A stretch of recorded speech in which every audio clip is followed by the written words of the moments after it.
তাই আল্লাহ শুরুতে বললেন যালিকাল কিতাব লা রাইবা ফি, there is no doubt in this book. সুবহানাল্লাহ। আর একটু মন খুলে বলুন।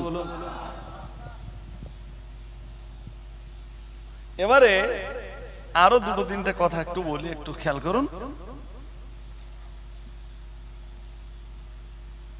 আমি বলতে পারবো আপনাদের ইনশাআল্লাহ। 15 পারা সূরা বানী ইসরাঈলের এক আয়াতে আল্লাহ বলেন,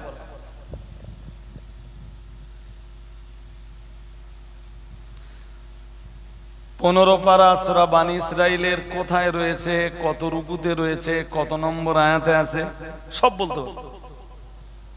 আপনাদের কাছে দাবি, আমি বলেছিলাম গল্পের ছলে কতগুলো আয়াত আপনাকে শোনাবো, বুঝতে হবে। আল্লাহ বলেন যে লাইন ইজতামাআতিল ইনসু ওয়াল জিন্নু আলা আইয়াতু বিমিথলি হাযাল কুরআন। এই এখানে কি রে তোদের?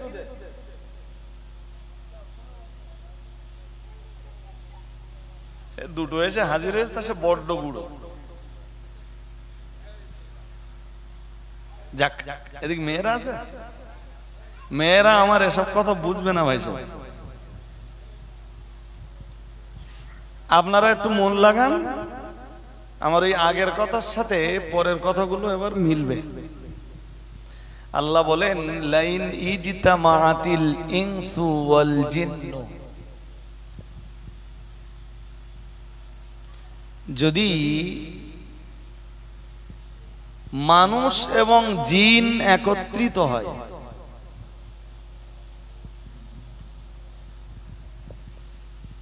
কিসের উপরে? আলা ইয়াতু বিমিথলি হাযাল কুরআন, এই বিষয়টার উপরে যদি মানুষ এবং জিন একত্রিত হয়, আমার কেতাবের মতো কোন কেতাব যদি তারা রচনা করতে চায়, এর মানে কি? এবারে একটু ব্যাখ্যা বুঝুন। যদি কারোর মনে হয় যে কোরআনে যা আছে সব সত্যি না, নাউজুবিল্লাহ বলুন, আর একটু জোর আওয়াজে বলুন। কারোর যদি মনে হয় এরকমটা কখনো যে কোরআনে যা আছে সত্যি না, অথবা কোরআনে সন্দেহ আছে, অথবা কোরআন আল্লাহ নাযিল করেনি, কোরআন মানুষ তৈরি করেছে, নাউজুবিল্লাহ বলছেন না কেন?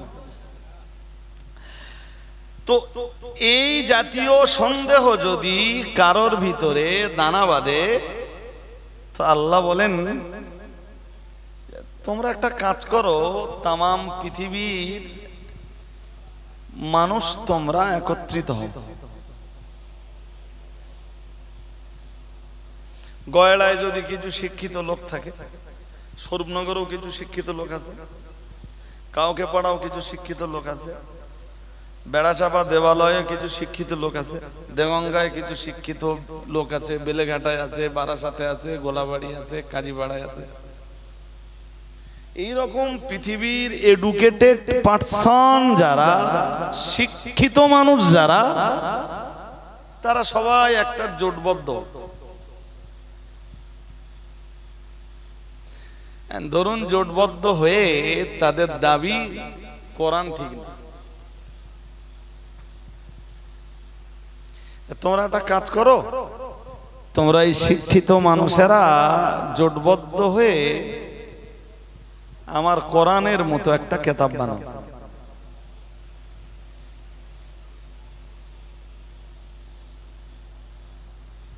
কথা কি শুনছেন নাকি?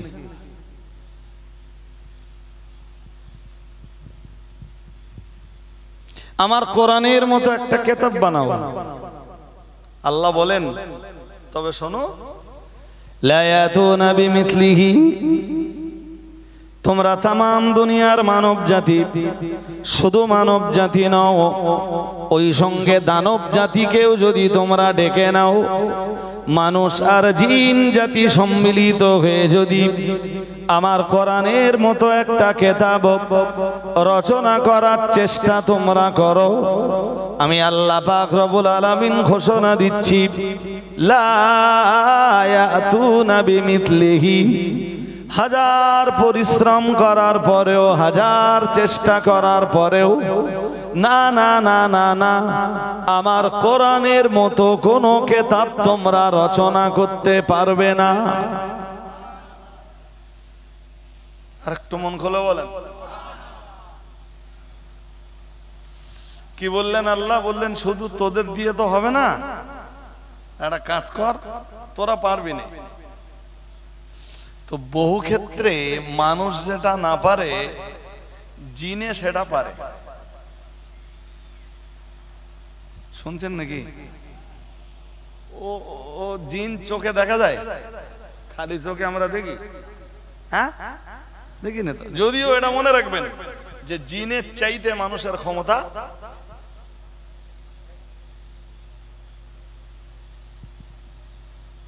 না, জিনের ক্ষমতা বেশি।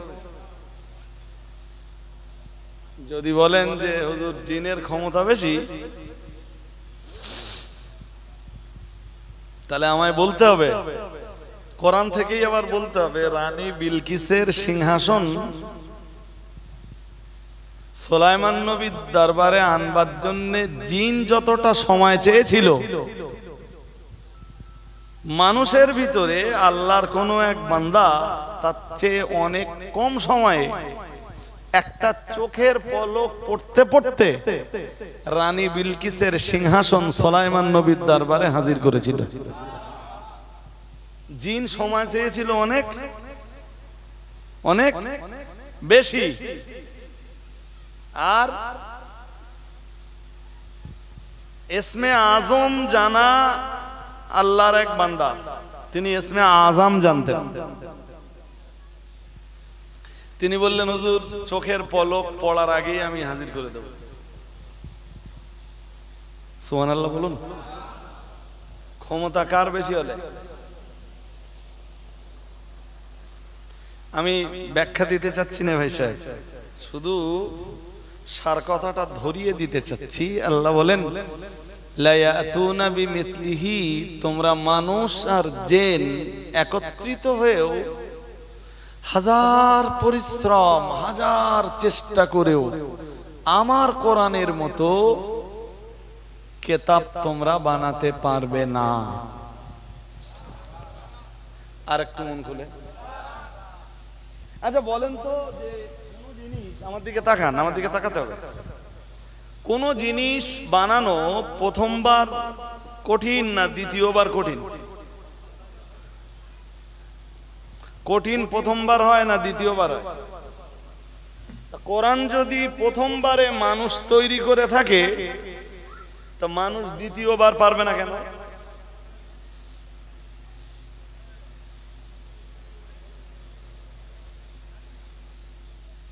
আমার কথা বুঝতে অসুবিধা হচ্ছে? হয় না তো? আল্লাহ বললেন পারবি না, তাহলে পারবি যখন না, এটা বিশ্বাস কর, কোরআন আমি নাযিল করেছি।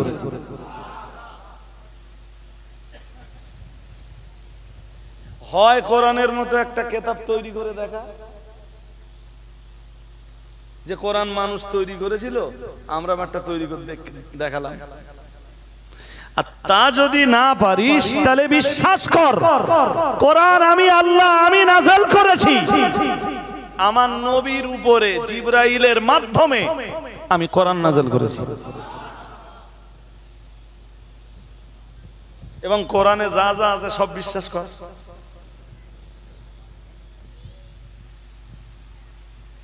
আমার কথা বুঝতে অসুবিধা হচ্ছে নাকি?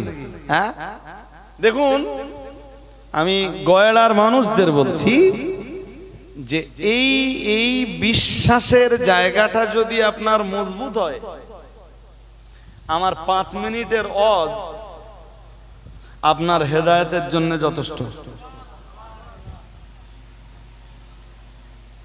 ওদিকে দেখলে হবে না ভাই সাহেব, ওদিকে দেখলে হবে না। আমি 5 মিনিট ওয়াজ করব, শুধু আপনি মেনে নেবেন যে কোরআনে যা আছে সব সত্যি হুজুর। এবার আপনি ওয়াজ করুন। আমি 5 মিনিট ওয়াজ করব, কিয়াম করব, সালাম পড়ব, জি আখেরি দোয়া করব। ওই 5 মিনিটের বক্তৃতায় আপনি পরকাল পাবেন। ওই 5 মিনিটের বক্তৃতায় আপনি জাহান্নাম থেকে নিষ্কৃতির রাস্তা খুঁজে পাবেন। ওই 5 মিনিটের বক্তৃতায় আপনি জান্নাতের আলোকিত রাস্তা পেয়ে যাবেন ইনশাআল্লাহ। কিন্তু বিশ্বাসের যদি ঘাটতি থাকে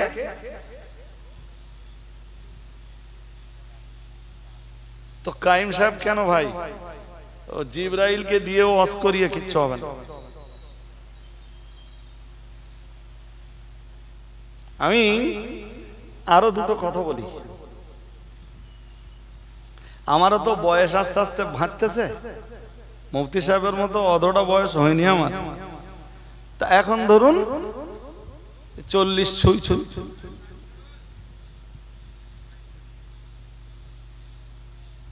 তা এমনি ভাবছি যে অজনসিহতে আস্তে আস্তে আস্তে আস্তে সুদ দেওয়া বন্ধ করে দেবো, দিয়ে এই গল্প করে করে মানুষকে কোরআন হাদিসের কিছু কথা বোঝাবো।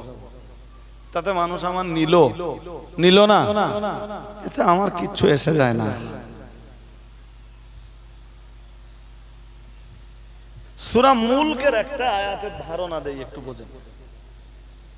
আমি বিশ্বাসটা কেন করতে বলছি আপনাকে। সূরা মুলক, আমি তো হাফেজ না, কোরআন শরীফ খুলে বলি। তা এক একজন আছে ভাই বিরূপ মন্তব্য করে, তা যার মন্তব্য তার কাছে থাক। এই যেটা বার করেছি এটা সূরা মুলক। কি নাম? সূরা মুলক। যারা প্রতিদিন তেলাওয়াত করে আল্লাহ তাদের কবরের আযাব দেয় না। আর একটু মন খুলে বলেন কোন সূরা?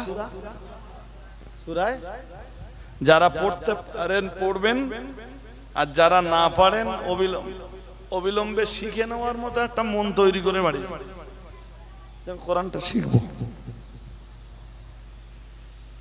এই পৃথিবীতে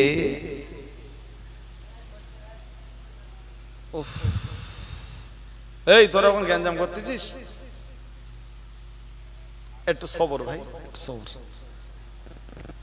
এই পৃথিবীতে আল্লাহর বহু নিদর্শন আছে। আল্লাহর নিদর্শন কি? যেইগুলোর মাধ্যমে আল্লাহ পাওয়া যায়। সুবহানাল্লাহ। আর একটু মন খুলে বলুন, নিদর্শন কি? যেগুলোর মাধ্যমে আল্লাহকে পাওয়া যায়। শাহ ওলিউল্লাহ মুহাদ্দিস দেহলভী রহমাতুল্লাহ আলাইহি হুজ্জাতুল্লাহিল বালিগা নামীয় কিতাবে লিখছেন যে আল্লাহর সবচাইতে বড় নিদর্শন 4টা। কয়টা?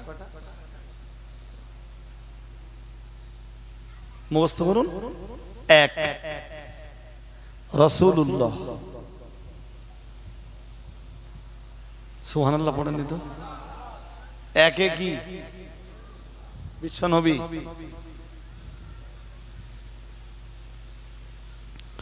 2 নম্বরে বাইতুল্লাহ। সুবহানাল্লাহ বললেন না তো? 2 নম্বরে মিন্স কাবা। বাইতুল্লাহর মর্ম 3 কালামুল্লাহ। কালামুল্লাহটা কি? কুরআন। 4 সালাত। সুবহানাল্লাহ সবাই বলেন না। সুবহানাল্লাহ বললে যদি নামাজ পড়তে। এই পৃথিবীতে আল্লাহর শ্রেষ্ঠ নিদর্শন কয়টা বলেছি? 4টে। মুখস্থ করুন। 1 রসুলুল্লাহ, দুইয়ে বাইতুল্লাহ, তিনে বলুন বলুন কালামুল্লাহ, চারে চারে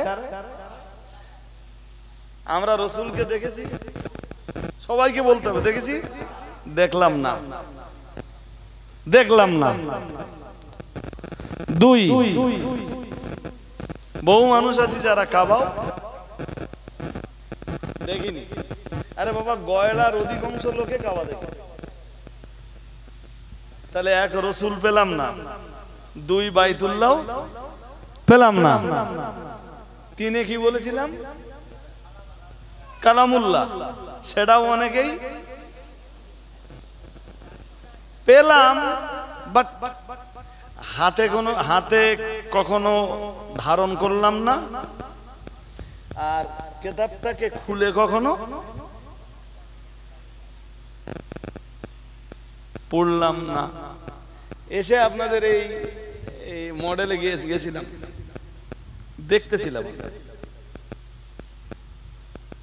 ছেলেরা বললো হুজুর এক্ষুনি প্রায় 150 বাচ্চা পড়ে। আলহামদুলিল্লাহ, সবাই বলেন না। এই কথাটা একটু মুখস্থ করে রাখুন। আর কখনো যদি রজব আলী সাহেবকে উল্টো কিছু দেখেন, সেদিন আপনারাই বলবেন। অল ইন্ডিয়া সুন্নাত ওয়াল জামাত পরিচালিত মডেল স্কুল ব্যতীত, মানে মডেল স্কুল ছাড়াও কেউ যদি জাতির শিক্ষার উন্নয়নে মুসলিম কমিউনিটির বাচ্চাদের বা বড়দের শিক্ষার অগ্রগতি বা ডেভেলপমেন্টের জন্য কোনো বোর্ড তৈরি করে, রজব আলী সাহেব অন্তত শিক্ষার উন্নয়নের বিরোধিতা কখনো করবে না। সে কে করলো আমি দেখতে যাব না, সে কিচ্ছু করিনি, বাচ্চাদেরকে কোরআন তো শেখাচ্ছে। হ্যাঁ না বলবেন তো? ধরুন এ লোক আমাদের সংগঠনের লোক না, তা এ লোক যদি বাচ্চাদের কোরআন শেখায়, আমি কোনোদিন বিরোধিতা করবো না।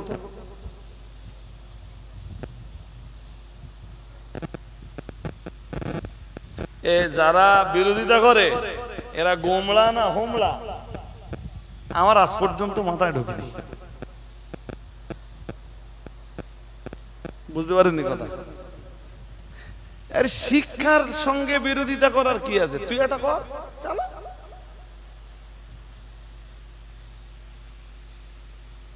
চালিয়ে দেখ। বিরোধিতা করা যত সহজ, বাস্তবায়ন করা এতটা সহজ।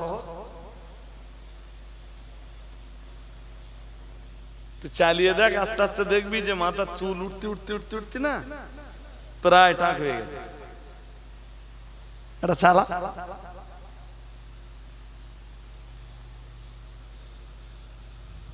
তুই খাদিজার বিরোধিতা করবি কেন? তুই একটা খাদিজার মতো প্রতিষ্ঠান কর, সেখানে 1000 মেয়ে লালন পালন কর, লাভ যা হয় না তুই ভাগ করে খাস।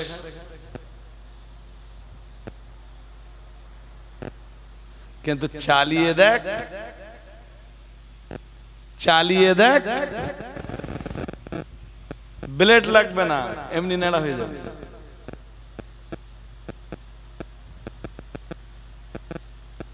দুশ্মনী করার কি আছে? ও একটা করেছে, আমি একটা করে দেখাবো। যাক ছাড়েন ভাই, এসব অনেক কথা। তাহলে এক শ্রেণীর মানুষ রসুলকেও পায়নি, কাবাও পায়নি, পায়নি না, কালামুল্লাহ পেয়েছে, চোখ খুলে কোনোদিন। আরে ভাই, সমাজে এখনো এমন লোক পাওয়া যাবে কোরআন কোনোদিন হাতে নেয়নি, আছে? আচ্ছা আচ্ছা বলেন দিন বাবাজিরা যারা আছেন, এই লোকগুলো মরে গেলি এদের নামে কোরআন পড়িয়ে দে, লাভ কি?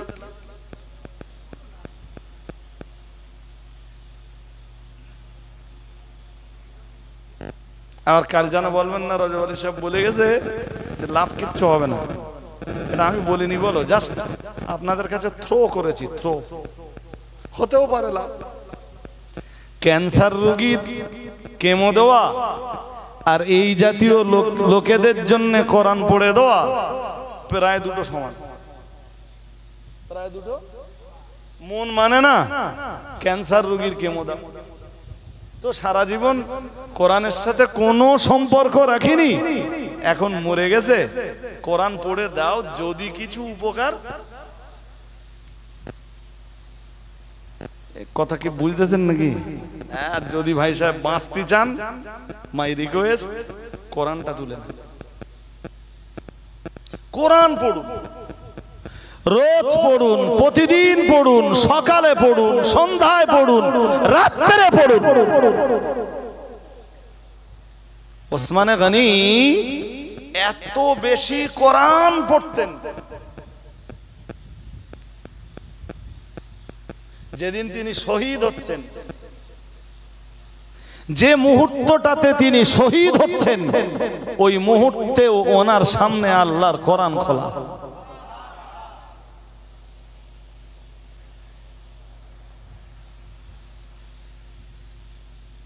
খুব লজ্জার সাথে বলতে হয় যে বহু মানুষ আজ কোরআন থেকে দূরে। কোরআন ভীতি মানুষের, মুসলমানদের কবে কাটে?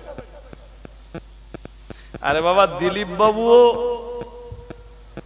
কোরআন পড়ে না, মদন বাবুও কোরআন পড়তে পারে না, ওমর আলীও কোরআন পড়তে পারে।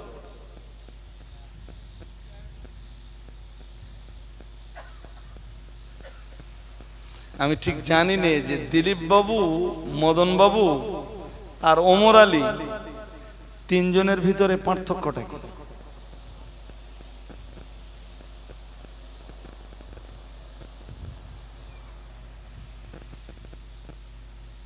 তাই আমার অনুরোধ আপনাদের সবার কাছে, বাচ্চারা কোরআন পড়ছে, আলহামদুলিল্লাহ, আপনিও পড়ুন, রোজ পড়ুন, প্রতিদিন পড়ুন, ডেইলি পড়ুন, সকালে পড়ুন, সন্ধ্যায় পড়ুন, রাতে পড়ুন। বিশ্বনবী কোরআন পড়তে পড়তে রাতের বেলা ঘুমিয়ে যেতেন।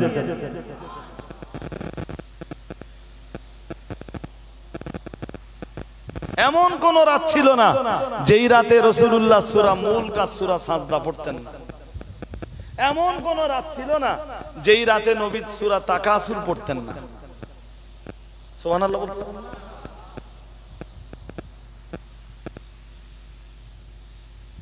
আমরা ঘুমাই, এই বিড়ি টানতে টানতে বিড়িটা ফেলে দে, ঘুমিয়ে পড়ি। গালে এখানে খৈনি ভর্তি ছিল, হ্যাঁ, এরকম টেনে ফেলে দেবে, সেই ঘুমিয়ে পড়েছে, কানে হেডফোন গোজা, গান চলতেছে। আল্লাহ আমাদের বুঝবার তৌফিক দান করুন, বলুন আমিন, বলুন আমিন। আপনার ঘুমিয়ে পড়াটা যেন হয় কোরআন তেলাওয়াত করতে করতে।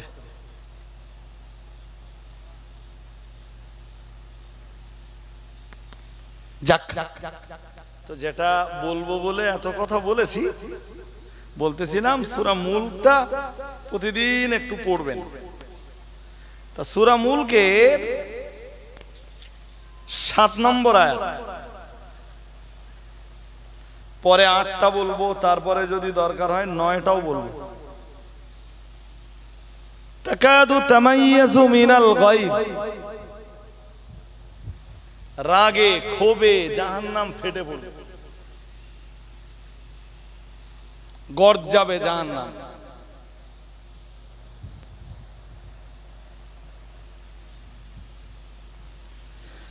আল্লাহ পাকের কোরআন জানিয়েছে, কুল্লামা উলকিয়া ফিহা ফাউজুন সালাহুম খাজানাতুহা।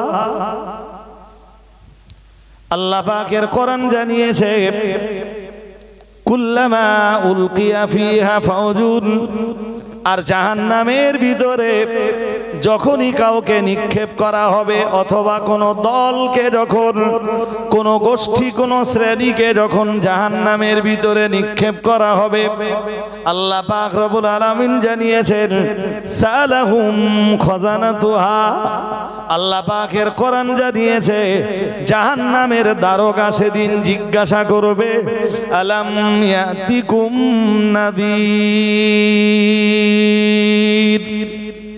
জাহান্নামের দারোগা জিজ্ঞাসা করবে আলাম ইয়াতিকুম নাদির কোন ডরানে ওয়ালা তোমাদের কাছে আসেনি এর মানে কোন নবী রসুল আলেম হাফেজ মৌলানা কারি মুফতি ইমাম খতিব বক্তা পীর পীরজাদা এই জাতীয় কোন মানুষ কোরআনের বাণী প্রচার করতে পারেন এই রকম কেউ তোমাদের কাছে আসেনি জাহান্নামে যাও কেন আরে জাহান্নামে যাও কেন কোন কাজে জান্নাত আর কোন কাজে জাহান্নাম এই কথাগুলো বলে দেওয়ার মতো কেউ তোমাদের কাছে আসেনি আচ্ছা এই প্রশ্ন যদি গয়ডার লোকেদের জিজ্ঞেস করা হয় গয়ডার লোকেরা কি জবাব দেবে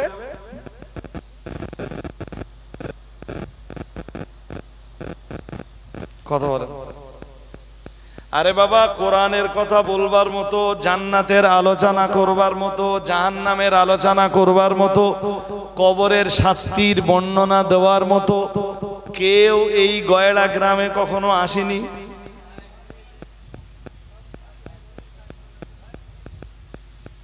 বাবাজি বলতে 4-5 বার করে এসছে তো শোনেন আমি বললে বেশি হয়ে যাবে আরো আল্লাহ পাকের কোরআন জানিয়েছে সূরাতুল আরাফের প্রথম পৃষ্ঠায় মহান আল্লাহ জানিয়েছেন এক আয়াতে আল্লাহ পাক রব্বুল আলামিন জানিয়েছেন ফালানাসআলান্নাল্লাযীনা উরসিলা ইলাইহিম আল্লাহ পাক রব্বুল আলামিন জানিয়েছেন আমি যাদেরকে দুনিয়ায় নবী রাসূল করে পাঠিয়েছি ওদেরকে অবশ্যই ফালানাসআলান্নাল্লাযীনা উরসিলা ইলাইহিম ওয়ালানাসআলান্নাল মুরসালিন আল্লাহ পাক রব্বুল আলামিন জানিয়েছেন যাদেরকে দুনিয়ায় আমি নবী রাসূল করে পাঠিয়েছি ওই সমস্ত নবী রাসূলরা তারা দুনিয়াতে তাদের দায়িত্ব কতটা পালন করেছেন অবশ্য আমি নবী রাসূলদের কাছে তা বুঝে নেব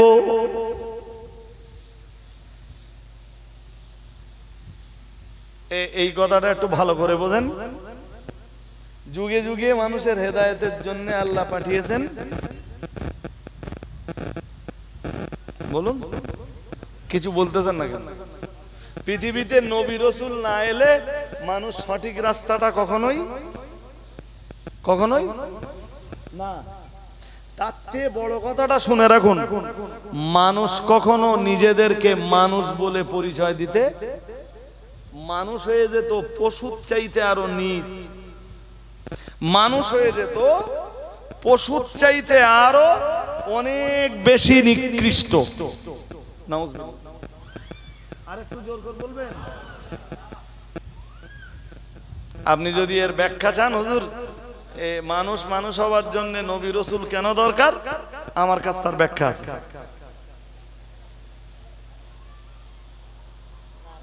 আজও হযরত মুহাম্মদ সাল্লাল্লাহু আলাইহি ওয়াসাল্লামকে বাদ দিলে মুহাম্মদ সাল্লাল্লাহু আলাইহি ওয়াসাল্লামের বাণীগুলোকে দূরে সরিয়ে দিলে পৃথিবীতে মানুষ হওয়ার মতো আর কোনো মানে সেকেন্ড কোনো শিক্ষা পৃথিবীতে নেই আপনি কোরআনকে একটা সাইডে রেখে দিবেন রাসূলের হাদিসগুলোকে ঠিক ওই একই সাইডে রেখে দিবেন এই দুটো জিনিসকে একটা সাইডে রেখে দিলে तमाम পৃথিবীতে যত স্কুল আছে কলেজ আছে ইউনিভার্সিটি আছে কোথাও বলো মানুষ হওয়ার মতো শিক্ষা নবী রাসূল আল্লাহ পাঠায় মানুষকে, বলুন, মানুষ বানাতে। সুবহানাল্লাহ বলেন। আর একটু মন খুলে বলুন, মানুষকে।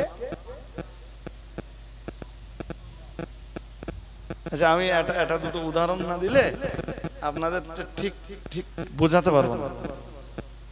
মানে সব কথায় না এক্সাম্পল বা উদাহরণ দরকার। আচ্ছা, একটা কথা বলি, বলুন তো, লটারি হারাম না হালাল? একটু একটু হারাম না পুরো হারাম? ফুলফিল হারাম। বেশ, এখন এই একটা লোক মনে করুন আদা ধার্মিক, কখনো ধর্ম পালন করে আবার কখনো করে, কখনো আল্লাহর খুব ভয় করে, কখনো মোটেই করে না। তা লোকটা স্বরূপনগর বাজারে যে বাজার টাজার করে পকেটে দেখে কটা টাকা আছে। শুনছেন নাকি? তাহলে কটা টাকা যখন আছে তো পাশে তাকিয়ে দেখে এক জায়গায় লটারি বিক্রি হচ্ছে। লটারির দোকানও দেখবেন মার্কেটে অ্যাভেলেবেল, এবং এর শিরোভাগ লটারি কাটে মুসলমানদের। কারা? তা যদি না হতো আমার শাকচুড়া বাজারের মতো জায়গায় লটারির দোকানে চলতো না। শাকচুড়া বাজার মানে বলো প্রায় ছোট পাকিস্তান, যা চতুর্দিক মুসলিম। এরপরেও শাকচুড়া বাজারের চতুর্দিকে, পূব থেকে পশ্চিম আর উত্তর থেকে দক্ষিণ, চতুর্দিকে অনেকগুলো লটারির দোকান, এবং সবগুলো দোকান ভালো চলে। একটা থিওরি মনে রাখবেন, যা আল্লাহ হারাম করেছেন তার ব্যবসাও হারাম। যা আল্লাহ, সবাই বলুন, যা আল্লাহ হারাম করে দিয়েছেন তার ব্যবসাও। জুয়া হারাম হলে জুয়ার ব্যবসাও,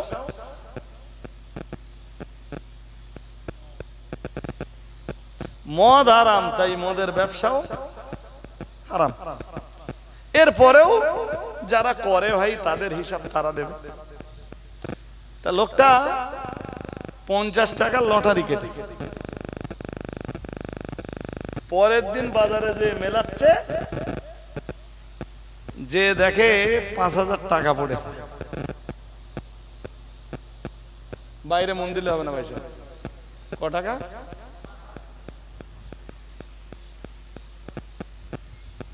And 5 লাখ বা 5 কোটি টাকা পড়লে নেব কি নেব না এসব আর ভাবতো না। পড়েছে কত? তা লোকটা ভাবতেছে জীবনে লটারি কাটিনি, আর এই প্রথমবার কাটলুম, 5000 টাকা পড়েছে। হুজুররা বলে যে লটারি হারাম, এই 5000 টাকার জন্য জীবনটা শেষ করব। তো সিদ্ধান্ত নিয়েছে, না না এ আমার জীবনে কাজে লাগাবো না। তা কোথায় বা দেই? লটারির টাকার ফতোয়া, उसको दरिया में डाल दो। क्या करना? दरिया में डालना। क्या करना?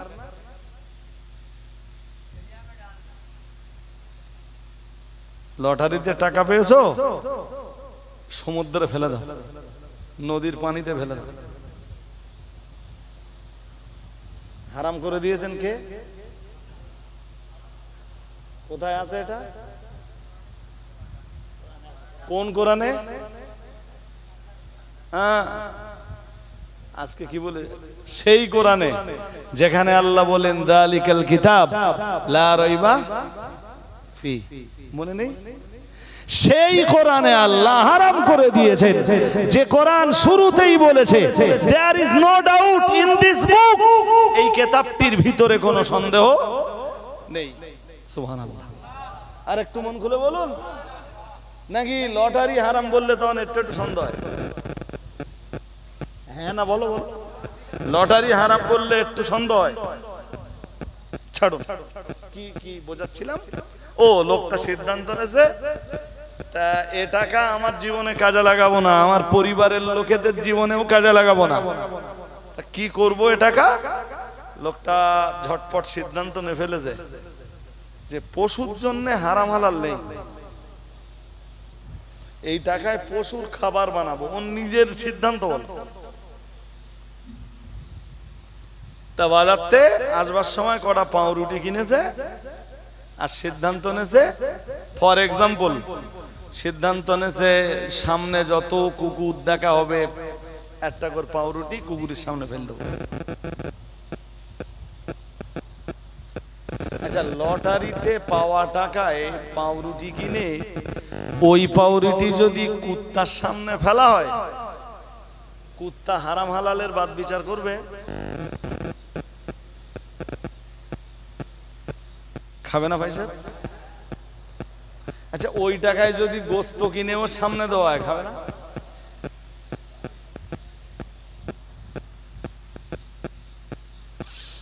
কুত্তা সৃষ্টির শ্রেষ্ঠ কোন জীব নয়, সৃষ্টির শ্রেষ্ঠ জীব বলুন।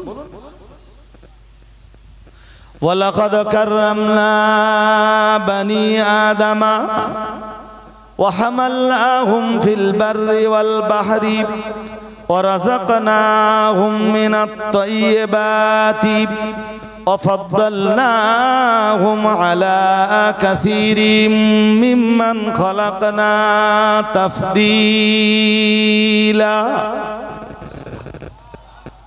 আর একটু মন খুলে বলেন, এখানে তো অনেক কথা আছে, সব কথা বলার সময় আমার নেই। প্রথম কথা আল্লাহ বলতেছেন সূরা বানি ইসরাঈলে 15 পারায়, আল্লাহ বলেন ওয়ালাকাদ কাররামনা বানি আদম, আমি আদম সন্তানকে সম্মান দান করেছি। কে সম্মান দিয়েছেন? আল্লাহ। কাকে সম্মান দিয়েছেন? আদম সন্তান। আদম সন্তান আমরা তো। আদম সন্তানের ভিতরে কুত্তা আছে নাকি? নেই তো। সম্মান দিয়েছেন আল্লাহ মানুষকে। সুবহানাল্লাহ। আরো আওয়াজ দিয়ে বলুন, ওয়ালাকাদ কাররামনা বানি আদামা ওয়া হামালনাহুম ফিল বাররি ওয়াল বাহরি ওয়া রাযাকনাহুম মিনাত তাইয়্যিবাত। মহান আল্লাহ জানিয়েছেন, এরপরে আমি স্থল এবং পানি পথে পরিভ্রমণের ব্যবস্থা করে দিয়েছি আদম সন্তানকে। আদম সন্তান কখনো স্থলপথে আর কখনো পানি পথে পরিভ্রমণ করে, এর ব্যবস্থাপনা আমি আল্লাহ করে দিয়েছি। কে করে দিয়েছেন? কেমনে করে দিয়েছেন? কেমনে, ওর ব্যাখ্যা কি? আপনি সকালবেলা কলকাতায় যাবেন, কিসে যাবেন? কথা বলে না, বলুন বলুন। বাসে অথবা ট্রেনে। আপনাদের এখান থেকে হাওড়া রোডও যাওয়া যাবে, কাঁকড়াতেও। ধরুন ট্রেন চড়লেন, তা ট্রেন বানাতে যে বিজ্ঞান যা যে উপাদানের ব্যবহার করেছে তার ভিতরে লোহা আছে। হ্যাঁ না বলেন? লোহা বিজ্ঞানের বাবার বাবা 14 পুরুষ তৈরি করেছে। কে তৈরি করেছে? ওয়ানজালাল হাদিদা ফীহি বাসুম শাদীদ। একটু দরুদ শরীফ পড়েন না। আসসালামু আলাইকুম। আসসালাম।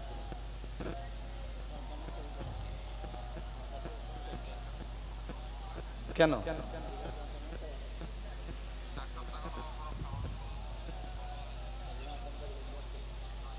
তো আমার আর একটুখানি বাকি রয়েছে, আমি একটুখানি স্টেজ থেকে নামি। হ্যাঁ, এখন যন্ত্রণা হচ্ছে। ভাই আমি এমনি একটু উদ্বিগ্ন আছি একটা ব্যাপারে। যাই হোক, তো আমি মজলিস বাড়বো না। আমি এসছি হসপিটাল থেকে, আবার যাব হসপিটালে, একটা এমার্জেন্সি কেস। যাই হোক, তো আপনাদের যে কথাটা শোনাচ্ছিলাম, আল্লাহ বলেন ওয়ানজালাল হাদিদ, আল্লাহ বলেন লোহা আমি আকাশ থেকে নাযিল করেছি। আর একটু মন খুলে বলেন, লোহা কে নাজেল করেছেন না মানুষ বানিয়েছে? বিজ্ঞানকে জিজ্ঞেস করবেন, বিজ্ঞান বলবে যে লোহা তৈরির জন্য, লোহা তৈরি করার জন্য যে পরিমাণ তাপ দরকার ওই পরিমাণ তাপ আছে শুধু সূর্যে। কোথায়? সূর্য উপরের দিকে না নিচের দিকে? ওইটাই তো আল্লাহ বলতেছেন, আমি উপর থেকে লোহা তোমাদের জন্য নাজেল করেছি। এবং এত বেশি লোহা আল্লাহ নাজেল করেছেন যে কিয়ামত পর্যন্ত মানুষ লোহার ব্যবহার করে শেষ করতে বলুন পারবে না। হাজরিন, তো আপনি এখান থেকে কাকড়া বা হাড়োয়া থেকে ট্রেন ধরে কলকাতায় যাবেন, ট্রেন তৈরিতে যে যে উপাদান লেগেছে তার ভিতরে লোহা, সে লোহা আল্লাহই বানিয়েছে। মানুষ শুধু ব্রেনটা কাজে লাগিয়ে ট্রেন আবিষ্কার করেছে, ট্রেন সৃষ্টি করিনি। ট্রেন বান্দায় যেটা করে ওইটাকে সৃষ্টি বলে না, ওরে বলে, এই তো ভালো বুঝতেছেন। এই জন্যে সৃষ্টি বা মানুষ আবিষ্কারক হতে পারে কিন্তু স্রষ্টা হতে পারে না। স্রষ্টাকে তিনি কয়জন? এক আল্লাহ, এক একক, লা শারীক, কুল হুয়াল্লাহু আহাদ, আল্লাহুস সামাদ, লাম ইয়ালিদ ওয়া লাম ইউলাদ ওয়া লাম ইয়াকুল লাহু কুফুয়ান আহাদ। এর উপরে আমাদের ঈমান রাখতে হবে। এই সূরা ইখলাসের আমি ব্যাখ্যা করছি না। সূরা ইখলাসের কি বলছিলাম? আমি আদম সন্তানকে সম্মানিত করেছি। কি করেছি? সম্মানিত করেছি। এরপরে কি করেছি? আল্লাহ বললেন আমি কখনো স্থল আর কখনো পানি পথে পরিভ্রমণের ব্যবস্থা করে দিয়েছি। আজকে যে মানুষ আকাশ দিয়ে উঠছে,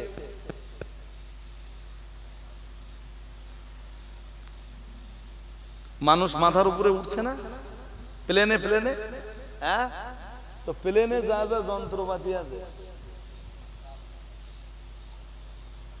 প্লেন ঠিক ডানা সেইভাবে মেলে পাখি যেভাবে ডানা মেলে। সুবহানাল্লাহ বলেন। আল্লাহ কোরআনে বলেন সূরা মুলকের ভিতরেই, আওয়ালাম ইয়ারাউ ইলা তাইরি ফাওকাহুম, তারা কি মহাশূন্যে বা উপরের দিকে বিহঙ্গ কুলের দিকে বা পক্ষী কুলের দিকে তাকায় না? সাফাতি ওয়া ইয়াকবিদনা, পাখিগুলো কখনো তাদের ডানা মেলে দেয় আর কখনো ডানা সংকুচিত করে নেয়। সুবহানাল্লাহ বলেন। আল্লাহ বলেন মা ইউমসিকুহুন্না ইল্লার রহমান, আমি আল্লাহ পাক ছাড়া কে তাদেরকে মহাশূন্যে ওইভাবে ভাসিয়ে রাখে? ও বাবাজিরা ভাইরা, আমি আপনাকে এত ব্যাখ্যা দিতে চাইনি, শুধু বলে বোঝাতে চাইছি। আল্লাহ পাক সূরা বনী ইসরাঈলে জানিয়েছেন আমি আদম সন্তানকে সম্মানিত করেছি, শুধু সম্মানিত করিনি, ওয়া হামাল্লাহুম ফিল বাররি ওয়াল বাহরি, আমি আল্লাহ পাক রব্বুল আলামিন এই আদম সন্তানকে স্থলপথে, পানি পথে, আকাশ পথে পরিভ্রমণের ব্যবস্থা করে দিয়েছি। মহান আল্লাহ আরো জানিয়েছেন, আল্লাহ পাক আবার জানিয়েছেন ওয়ারাযাকনাহুম মিনাত তাইয়্যিবাত, আল্লাহ পাক আবার জানিয়েছেন এই আদম সন্তানকে আমি পবিত্র হালাল জিনিস থেকে রুজি রুটি দান করেছি। আর একটু মন খুলে বলেন। তাহলে আদম সন্তান যেটা খাবে সেটা হতে হবে পবিত্র, হতে হবে, সেটা হতে হবে হালাল। কথা শুনছেন? আদম সন্তানের জন্য যে রিজিকটা আল্লাহ দিচ্ছেন সেটা কি রকম হতে হবে? হতে হবে পবিত্র, হতে হবে হালাল। আমি বলছি না, আল্লাহ বলতেছেন। আল্লাহ পাকের পরই জানিয়েছেন ওয়াফাদ্দালনাহুম আলা কাসীরিম মিম্মান খালাকনা তাফদীলা, মহান আল্লাহ জানিয়েছেন আর আমার तमाम সৃষ্টির উপরে আমি আল্লাহ আদম সন্তানকে মর্যাদা দান করেছি। এই যত সৃষ্টি আছে তামাম সৃষ্টির উপরে মর্যাদা কার? আদম সন্তানের। সুবহানাল্লাহ বলতে পারেন না? আরেকটু মন খুলে বলেন। এবার বলুন, কুত্তার সামনে হারাম টাকার পাউরুটি কিনে ফেলে দিলে কুত্তা হারাম না হালাল একবারও বাদ বিচার করে না, খেয়ে নেয়। সৃষ্টির সেরা মানুষের সামনেও হারাম টাকার মাল ফেলে দিলে, হারাম টাকার খাবার রেখে দিলে, সৃষ্টির সেরা মানুষও যদি সেটা হারাম না হালাল বাদ বিচার না করে, তাহলে কুত্তার সাথে মানুষের তফাৎ থাকলো কোথায়?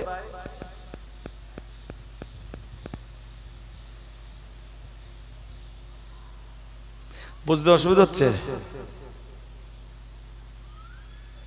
খুব পরিষ্কার বুঝতে পারতেছেন? হ্যাঁ, পারতেছেন? আমার লম্বা ব্যাখ্যা দেওয়ার সময় নেই, এই কারণেই বলেছিলাম যে মানুষকে মানুষ বানাতে পৃথিবীতে এসেছেন নবী রাসূলরা। আরেকটু, আর আলেমরা, হাক্কানি আলেমরা।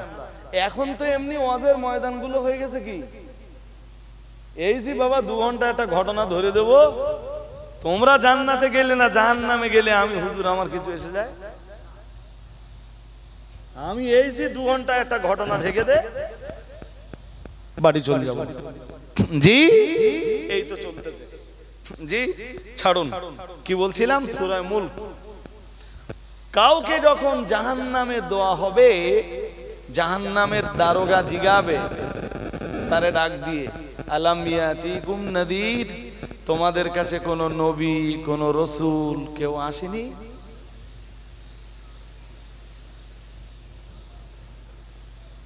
কোন আলেম মৌলানা কেউ আসেনি? কোনটায় জান্নাত কোনটায় জাহান্নাম কেউ বলিনি?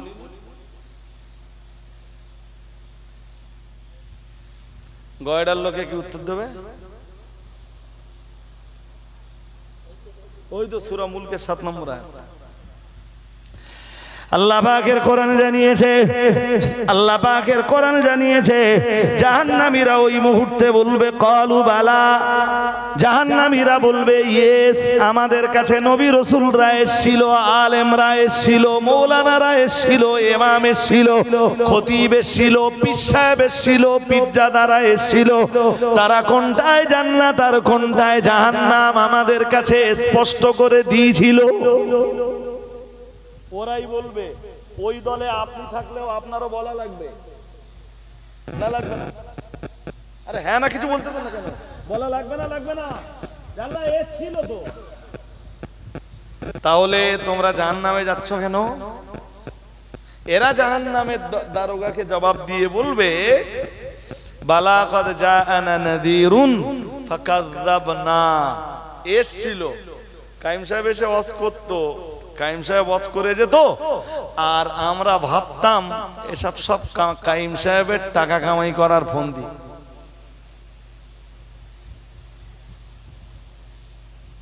দেখবেন আজকে ওয়াজ হয়ে যাবে, কালকে চার দোকানে কিছু লোক সমালোচনা করার জন্য তৈরি আছে।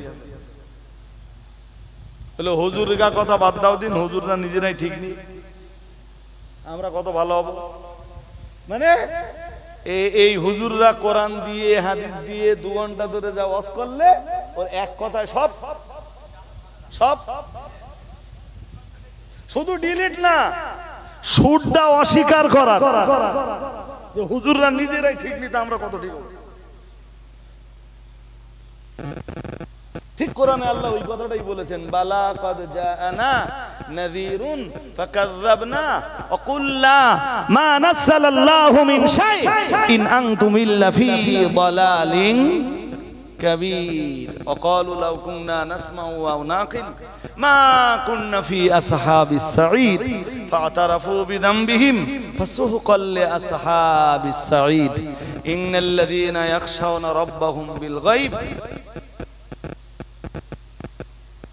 ভাই সাহেব, এসব আলোচনা লম্বা করে করতে গেলে সময় লাগবে। এই জন্য প্রথম কি লাগবে বলুন তো?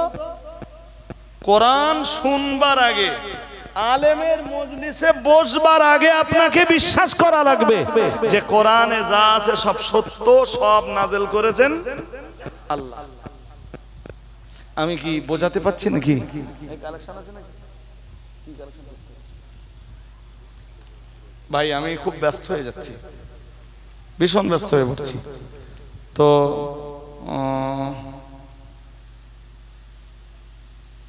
এরা তো ফিরিস্তি যা লম্বা করেছে, এত কথা বলার সময় আমার নেই মানে এমনি স্বাভাবিক ছিলাম, আসরের আজান পর্যন্ত স্বাভাবিক ছিলাম, আসরের পর থেকে ব্যস্ত হয়ে পড়েছি।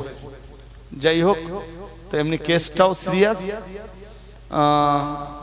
এতে এরা লিখেছে 16 mm রড লাগবে 20 পিস, 12 mm রড লাগবে 35 পিস, 8 mm রড লাগবে 20 পিস, 6 mm রড লাগবে 8 পিস, বালি লাগবে 400 FT, 100 FT বালির দাম 7500, পাথর লাগবে 300 FT, 100 FT পাথরের দাম 7500, সিমেন্ট লাগবে 60 বস্তা, 300 টাকা আনুমানিক বস্তার দাম, ইট লাগবে 3000 পিস, 1000 ইটের দাম 9500 টাকা।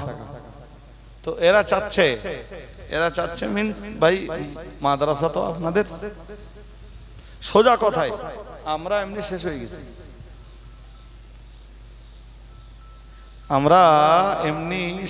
গেছি, একটু দরুদ শরীফ পড়ে নেন দিন আপনারা। আল্লাহ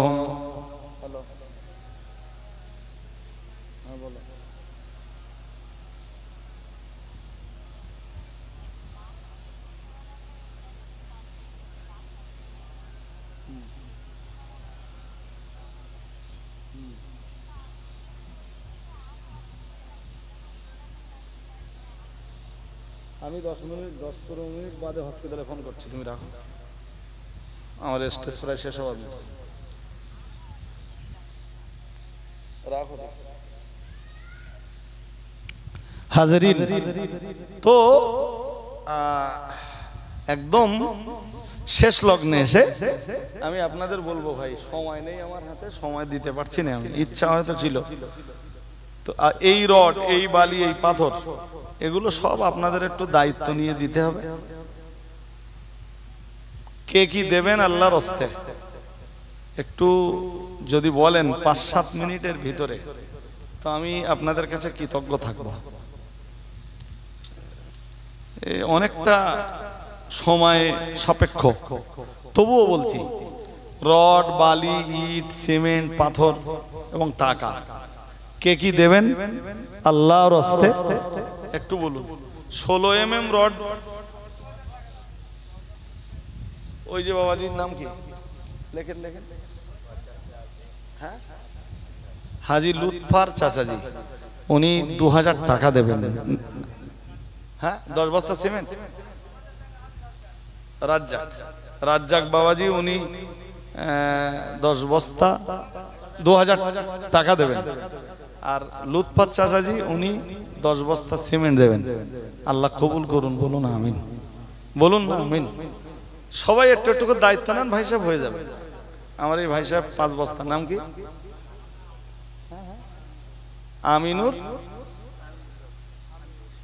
আমিনুর সর্দার, উনি 5 বস্তা সিমেন্ট দেবেন। নারায়ে তাকবীর, নারায়ে তাকবীর। আল্লাহ কবুল করুন, বলুন না আমিন, বলুন না আমিন। নারায়ে তাকবীর।